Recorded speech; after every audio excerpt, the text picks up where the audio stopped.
างเชื่อมต่อหมู่บ้านในรัชฉานครับดูสิครับบ้านใต้บ้านเหนือไปหาสู่กันก็ต้องเดินทางแบบนี้นะครับ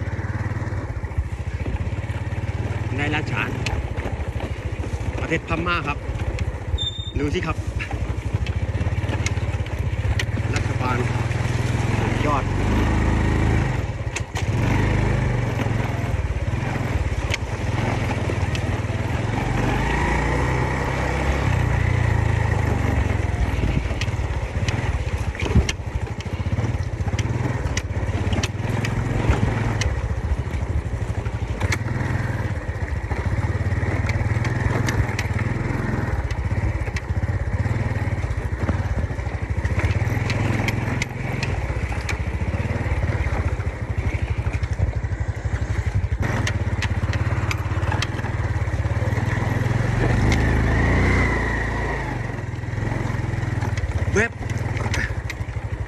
เว็บ110